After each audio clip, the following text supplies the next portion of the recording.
As professionals in the heating and air conditioning business, if you want to be seen as a pro, you got to be a pro. And one of the things you got to understand is that you don't get paid for what you do, you get paid for what you know. You know, back in the 1980s in the former Soviet Union, many of you may remember there was a nuclear plant at Chernobyl that melted down. What many of you may not know is that there was a second plant a couple of months later that almost the same thing happened. The plutonium rods began to overheat. But this time, instead of just sitting back to see what happens, they got a German guy that designed and engineered the plant. They got him on the phone and said, man, you need to get out here and make sure this thing does not melt down. We cannot have another Chernobyl. So the guy gets on the plane, he flies into Moscow, they take him out to the plant. When he gets to the plant, it's total chaos. I mean, alarms are going off, red lights are flashing, they've abandoned the plant, they're evacuating the town. I mean, this is potential total nuclear devastation.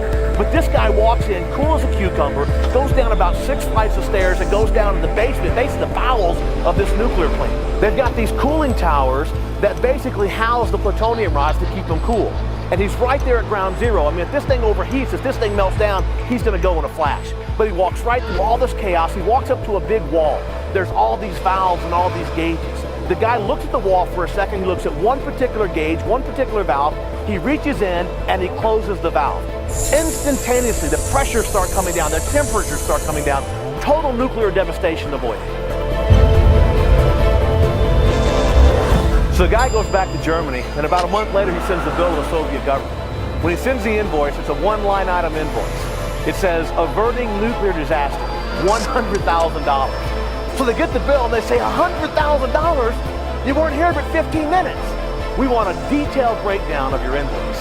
So he sends the Soviet government another invoice. This time, there's 2 line items. The first line said, closing valve and averting nuclear disaster, $1.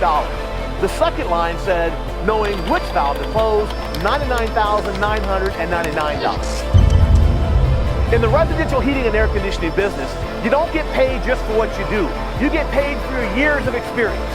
So the next time a homeowner asks you to drop the price, you gotta think like a nuclear service technician. You gotta think like a professional. You gotta remember, you get paid for knowing which valve to close.